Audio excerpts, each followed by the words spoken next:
I thought I would come back to the power of a positive attitude because the word we're talking about today, the acronym is attitude. Remember, a new start. We're all starting. We will be, hopefully, we'll all have a new start as we are gathering together weekly and hopefully ongoing to learn more and more about how we too can have a very fulfilled life. Now, I want to tell you a few astounding facts about the brain, and I absolutely love the brain. The brain comprises only 2% of the total weight of the body. It utilizes 15% of the body's total metabolism. It contains 100 billion nerve cells, neurons, if you will, and has thousands of different types of neurons compared to 10 or less in other organs. One neuron can communicate with as many as 200,000 other neurons. It is so complex, and the human brain is the most complicated structure ever investigated by science. A few astounding facts about the brain are, as I just mentioned, everything already, but we also want to note that it represents a very small percentage of our total weight. I want you to think about that. So some of us weigh maybe, I don't know, let's say 55 kilo. I'm about 53, 54 kilo, and my brain would weigh a small percentage. So can you imagine how phenomenal your brain actually is? It's incredible. The brain consists of sections called lobes. I'm sure when you've seen pictures of the brain, it looks like little sausages. The back portion of the brain is called the occipital lobe. I wish I could show you pictures as I'm talking. I forgot to download these images, but what I will do is, as I am presenting it on the video, I will have 3 parts to it. I will show a section of the brain.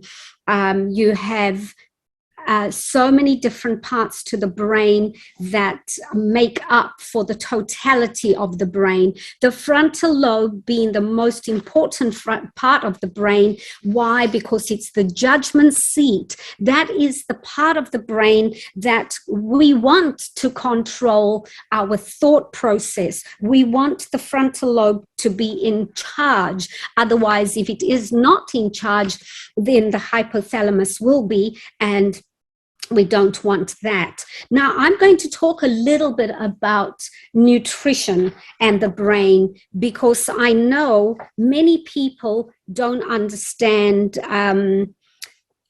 how their brains can become healthier or can start working better for them. And believe me, nutrition is everything, not only for your body, but also for your brain. And I believe 100% that healthy food creates a better mood. As a matter of fact, I learned a lot of this from Dr. Nedley, that somebody was talking about just now. How can I forget? I think it was Danielle. She was talking about Dr. Nedley, and I've learned an enormous amount from him whilst I was right there in California on the property where he trains his students, Weimar, California. And then I came back to Australia and continued my studies. Many people who have brains that are not functioning optimally improve their mood just through diet change. And you heard me talk about that last week for those of you who were there. And for those of you who weren't there, I encourage you to message or email me and ask me to send you the link to the video, because it was the foundation laid for this this actual training that we going through. So there was a lot that I gave on the, sorry, again, lost my train of thought. on the diet, on the nutrition for your brains. So serotonin is a very, very important neurotransmitter in the brain, particularly in your frontal lobe, which, as I said, your frontal lobe is very, very important. This is the area that needs to be vitally enhanced in depressed patients because it is the part of the brain that is suppressed. The brain can make no serotonin unless tryptophan is first present. You would remember I gave you the recipe for tryptophan. And for those of you who have forgotten, you're going to listen. Next Thursday is nutrition, and I will talk all about the nutrition for the brain again. So we need to remember certain foods will damage the parts of your brain that that need enhancing. Whole milk that people think they need has the lowest amount of tryptophan on the list. In fact, I'm going to share with you a graph as we are talking next week on the tryptophan content of foods. And tofu has a very high amount of tryptophan. Flax seeds, which you heard me say last week, you should try and have 2 spoons a day. And whole milk being full milk, has the least. So many people live on the foods that actually are not helping their systems at all. As a matter of fact, they're living on the foods that are impairing not only their bodies, their systems, the 11 systems that we have, but also somewhat damaging the brain. Or when I say damaging, I mean damaging it from all the work that it could and should do. It's performing minimally rather than optimally. So we need to get enough tryptophan, but meat in the diet actually blocks tryptophan from flowing to the brain. So we definitely don't need meat because it will block the tryptophan from flowing to your brain. Omega-3 is very important for combating depression. Many people actually have fish for this reason, but fish actually has secondhand omega-3s from the plankton that it eats. So why not just go straight to the source firsthand and have the plants rather than eating the secondhand omega-3.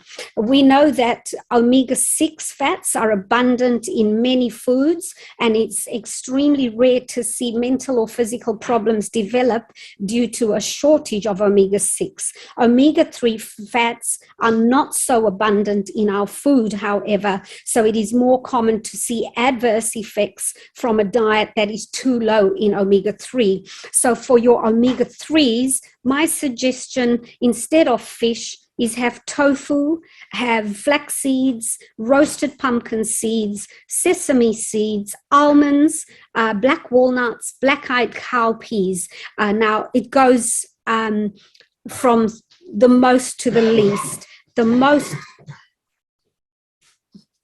most being tofu, and the least being black-eyed cowpeas.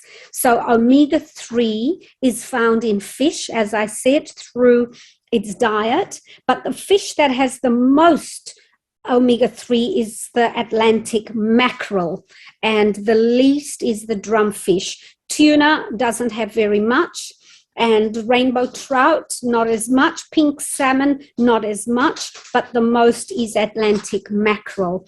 So our diet plays a huge part in our brain and how our brain will function. We also find omega-3 in walnuts, which is one of the foods I use. It's a nut, so it's not only an omega-3, it's also a protein. So it has high protein, but it is also a good omega-3.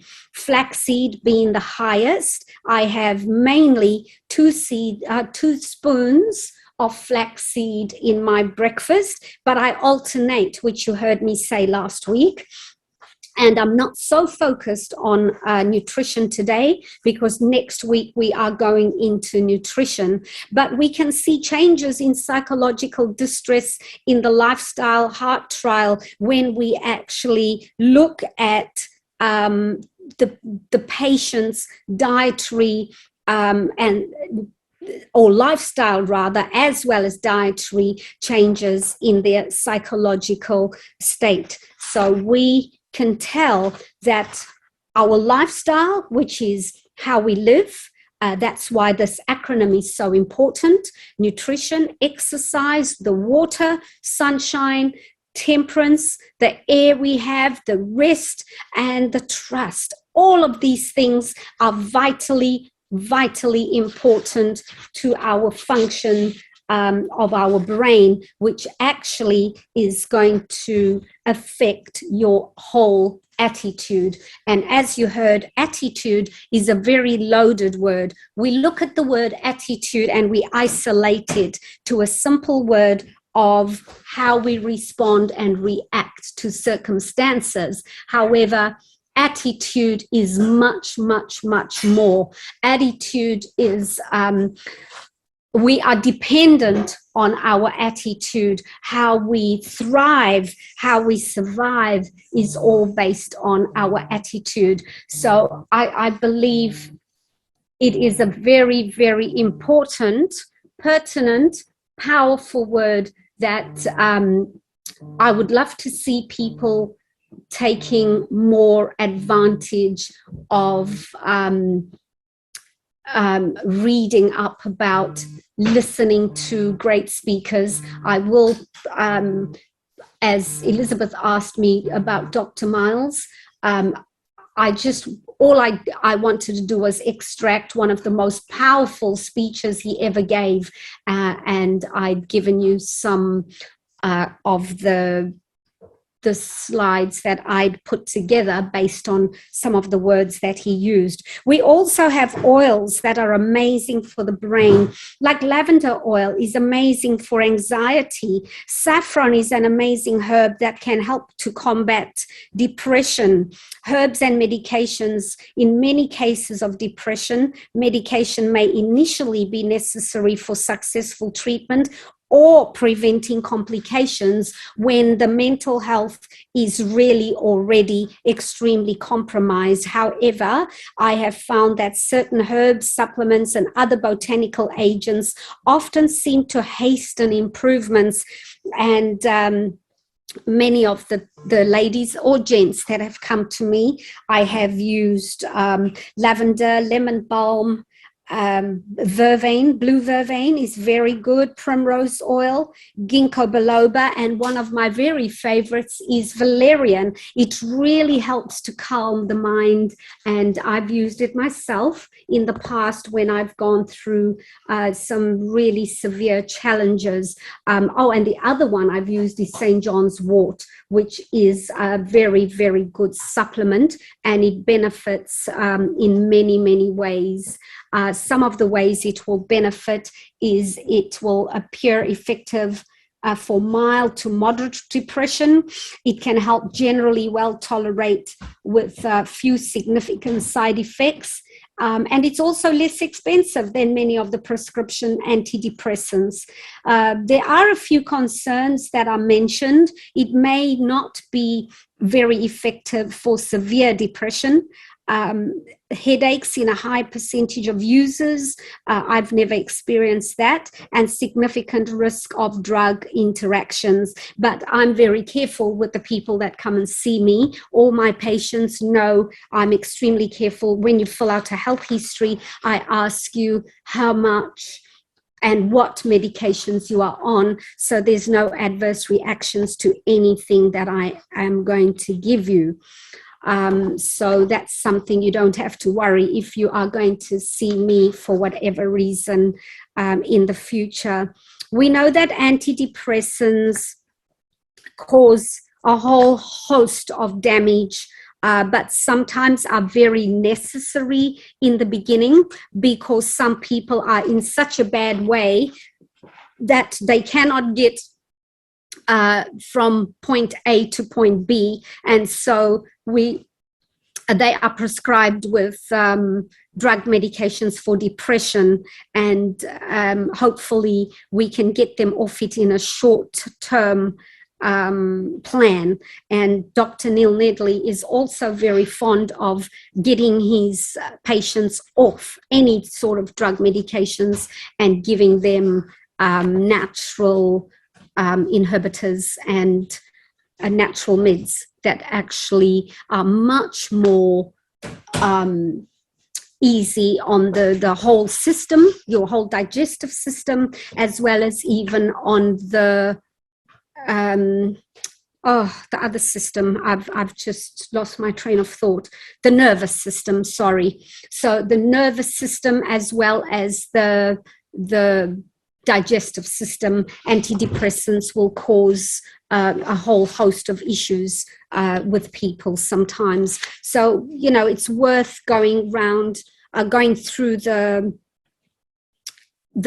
natural route if you are struggling in any of these areas.